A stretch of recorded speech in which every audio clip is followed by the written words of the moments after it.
வணக்கம். இது தமிழ் நியூஸ் கோனரின் இன்றைய பிரதான செய்திகள். முதலில் தலைப்புச் செய்திகள்.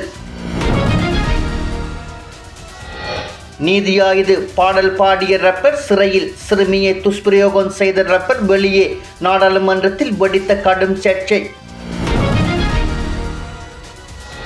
16 ஆண்டு சிறை தண்டனை, உச்ச நீதிமன்றம் அதிரடி உத்தரவு. பலத்த போலீஸ் பாதுகாப்புடன் சிறைச்சாலைக்கு அழைத்து செல்லப்பட்ட முக்கிய புள்ளி. கோட்டபாய ராஜபக்சவின் அடிமையை சுரேஷ் சாலே போட்டு தாக்கும் பொன்சேகா. கிளிநொச்சி இளைஞன் கைது விவகாரத்தில் அரசாங்கம் வெளியிட்ட அதிரடி பதில்.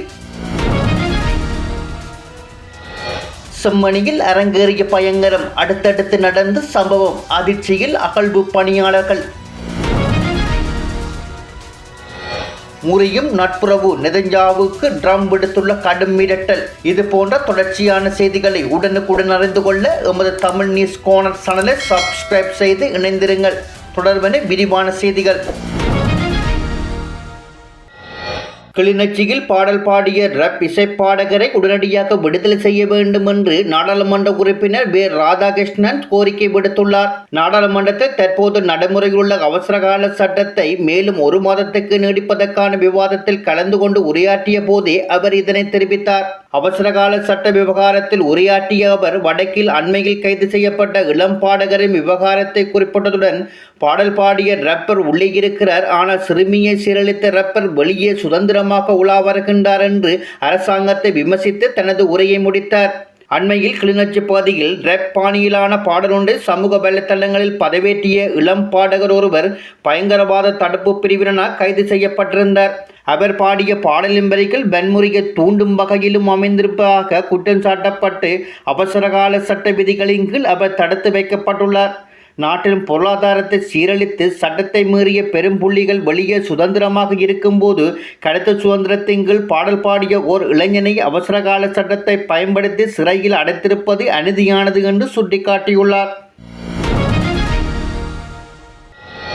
ஊழல் குற்றச்சாட்டுகள் தொடர்பான வழக்கில் குற்றவாளியாக அறிவிக்கப்பட்ட முன்னாள் பிரதி அமைச்சர் சரண குணவர்த்தன பலத்த போலீஸ் பாதுகாப்புடன் நீதிமன்றத்திலிருந்து சிறைச்சாலைக்கு அழைத்துச் செல்லப்பட்டுள்ளார். ஊழல் குற்றச்சாட்டுகள் சுமத்தப்பட்டிருந்த 4 வழக்குகளிலும் வழக்கு ஒன்றிற்கு 4 ஆண்டுகள் வீதம் மொத்தம் 16 ஆண்டுகள் கடூழிய சிறை தண்டனை விதித்து கொழும்பு மேல் நீதிமன்றம் உத்தரவிட்டுள்ளது. பிரதிவாதிக்கு எதிராக லஞ்ச ஒழிப்பு ஆணைக்குழுவினால் சுமத்தப்பட்டிருந்த ஊழல் குற்றச்சாட்டுகளை நியாயமான சந்தேகத்திற்கு அப்பால் முறைப்பாட்டாளர்கள் நிரூபித்துள்ள நிலையில் மேல் நீதிமன்ற நீதிபதி தீர்ப்பை அறிவித்துள்ளார்.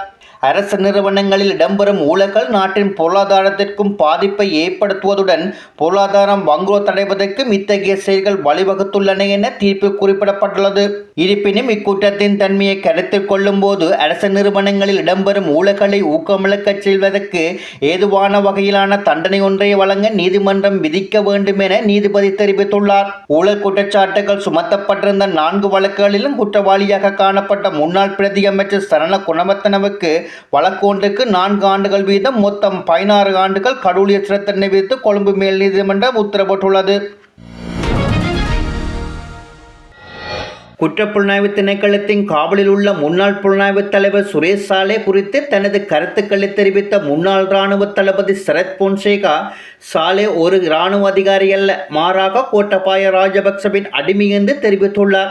சுரேஷ் சாலே எடுத்த ஒவ்வொரு நடவடிக்கையும் கோட்டபாய ராஜபக்சவின் அறிவோடு தான் செய்யப்பட்டது என்றும் கோட்டபாய ராஜபக்சவின் அனுமதியின்றி அவர் கழிவறை கூட செல்லவில்லை என்றும் பொன்சேகா குறிப்பிட்டார். சாலேவை சூத்திரதாரியின் பின்பக்கம் என்றும் கோட்டபாய ராஜபக்சவை அதன் தலை என்றும் குறிப்பிட்ட பொன்சேகா மற்ற ராஜபக்சகளுக்கும் இந்த நடவடிக்கைகள் பற்றி தெரிந்திருந்தது என்றும் வலியுறுத்தியுள்ளார். ஈஸ்டர் தாக்குதலின் சூத்திரதாரியான சஹரான் கசிமியுடன் சுரேஷ் சாலேவுக்கு நெருங்கிய தொடர்புகள் இருந்ததாகவும் பொன்சேகா குற்றம் சாட்டினார்.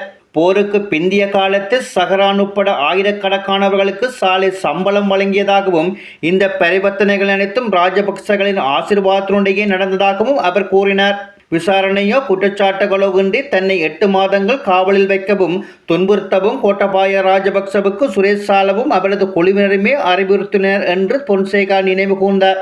அவரது மனைவியும் மகள்களும் கூட கடுமையான அழுத்தத்துக்கு உள்ளாக்கப்பட்டதாகவும் விமான நிலையத்தில் வைத்து விசாரிக்கப்பட்டதாகவும் அவர் சுட்டிக்காட்டியுள்ளார்.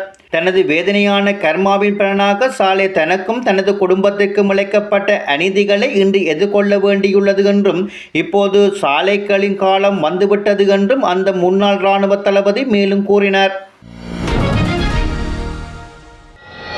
நாட்டில் மீண்டும் விடுதலை புலிகள் அமைப்பை ஊக்குவிக்கும் அல்லது அதன் சித்தாந்தங்களை பரப்பும் எவ்வித செயற்பாடுகளுக்கும் தற்போதைய அரசாங்கம் ஒருபோதும் இடமளிக்காது என பொதுமக்கள் பாதுகாப்பு அமைச்சர் ஆனந்த விஜயபால தெளிவாக குறிப்பிட்டுள்ளார். இன்று ஜூன் 9 நாடாளுமன்ற அமர்வில் கலந்து கொண்டு உரையாற்றிய போதே பொதுமக்கள் பாதுகாப்பு அமைச்சர் இதனை தெரிவித்தார். எனினும் கடந்த கால யுத்தத்தில் தங்களது உயிர்களை இழந்த சொந்த பந்தங்களையும் உறவுகளையும் நினைவு கூறுவதற்கான முழுமையான மற்றும் நியாயமான உரிமை வடக்கு கிழக்கு தமிழ் மக்களுக்கு காணப்படுகின்றது என்பதை அவர் சபையில் ஏற்றுக்கொண்டார். மேலும் அண்மையில் விடுதலை புலிகள் அமைப்பின் பாடலுடன் தொடர்புடையதாக கூறி கிளிநொச்சி பகுதியில் கைது செய்யப்பட்டுள்ள தமிழ் இளைஞர் விவகாரம் குறித்து போலீஸ் மா அதிபர் IGP மற்றும் சட்டமா அதிபருடன் AG இன்று அவசர கலந்துரையாடல் ஒன்று நடத்தப்படவுள்ளதாக அவர் தெரிவித்தார்.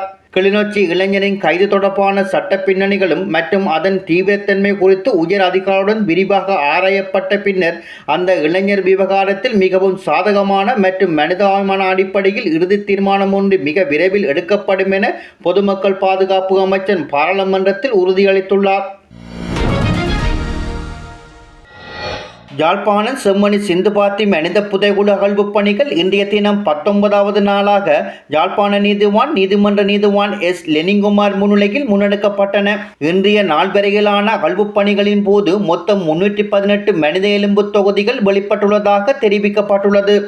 அவற்றுள் 302 எலும்பு எச்சங்கள் துப்புரவாக்கப்பட்டு அகழ்ந்தெடுக்கப்பட்டு நீதிமன்றத்தின் கட்டுக்காவலில் ஒப்படைக்கப்பட்டுள்ளன. இன்றைய அகழ்வு பணிகளின் போது 4 எலும்புக்கூடுகள் முழுமையாக அகழ்ந்தெடுக்கப்பட்டுள்ளதுடன் மேலும் 16 எலும்புக்கூடுகள் புதிதாக வெளிப்பட்டுள்ளதாக சட்டத்தரணி வீண நிரஞ்சன் தெரிவித்தார். இதேவேளை ருகுணு பல்கலைக்கழக மாணவர்களின் பங்களிப்பு மற்றும் உதவியுடன் இந்த மனித புதைகுழி அகழ்வு பணிகள் மேலும் விஸ்தரிக்கப்பட்டுள்ளன. நீதிமன்ற உத்தரவுக்கு அமைவாக இடம்பெற்று வரும் இந்த அகழ்வு பணியின் போது தொல்லியல் பேராசிரியர் ராஜ் சோமதேவா தலைமையிலான குழுவினர், சட்ட மருத்துவ அதிகாரி செல்லையா பிரணவன், குற்றப்புலனாய்வு திணைக்கள அதிகாரிகள், சட்டத்தரணிகள் மற்றும் துறை சார்ந்த நிபுணர்கள் என பலரும் பங்கேற்றிருந்தமை குறிப்பிடத்தக்கது. இஸ்ரேல் மீண்டும் ஈரானை தாக்கினால் இஸ்ரேல் அமெரிக்காவின் ஆதரவை இழக்கக்கூடும் என்று பிரதமர் பெஞ்சமின் நெதன்யாகுவுடன் தான் கூறியதாக அமெரிக்க ஜனாதிபதி டொனால்ட் ட்ரம்ப் தெரிவித்துள்ளார். நான் அவரிடம் நீங்கள் மிகவும் கவனமாக இருங்கள், இல்லையென்றால் மிக விரைவில் நீங்கள் தனித்து விடப்படுவீர்கள் என்று கூறினேன் என ட்ரம்ப் கூறியதாக முக்கிய செய்தி நிறுவனம் ஒன்று தெரிவித்துள்ளது. கடந்த ஞாயிற்றுக்கிழமை இஸ்ரேல் பெய்ரூட்டை குறிவைத்து தாக்கியதைத் தொடர்ந்து இப்பிராந்தியத்தில் பதட்டம் அதிகரித்தது. இதற்கு பதிலடியாக ஈரான் வடக்கு இஸ்ரேல் மீது தொடர்ச்சியான ஏவுகணைகளை ஏவி தாக்குதல் நடத்தியது. இந்த நிலையில் ஞாயிற்றுக்கிழமை இரவு நடைபெற்ற தொலைபேசி உரையாடலின் போது ஈரானுக்கு எதிராக மீண்டும் பதிலடி தாக்குதல்களை நடத்த வேண்டாம் என்று ட்ரம்ப் நெதன்யாகுவுடன் வலியுறுத்தியுள்ளார். இருப்பினும் ட்ரம்ப் கூறியதை நெதன்யாகு ஒரு புரிந்து கொண்டிருக்க வாய்ப்பே இல்லை என்றும் அவர் தனது விருப்பப்படியே செய்யப்படுகிறார் என்றும் அமெரிக்க அதிகாரி ஒருவர் தெரிவித்துள்ளார். மேலும் இஸ்ரேலில் அரசியல் ரீதியாக தனது பதவியை தக்க வைத்துக் கொள்ள நெதன்யாகுவுக்கு போர் தொடர வேண்டியுள்ளது. ஆனால் அமெரிக்காவில் அரசியல் ரீதியாக நிலைத்திருக்க ட்ரம்புக்கு இப்போர் முடிவுக்கு வர வேண்டியுள்ளது என்று அந்த அதிகாரி சுட்டிக்காட்டியுள்ளார். இத்துடன் தமிழ் நியூஸ் கோணரின் செய்திகள் யாவும் நிறைவு பெற்றன. இதுபோன்ற தொடர்ச்சியான செய்திகளை உடனுக்குடன் அறிந்து கொள்ள எமது தமிழ் நியூஸ் கோணர் சேனலை சப்ஸ்கிரைப் செய்து இணைந்திருங்கள். நன்றி.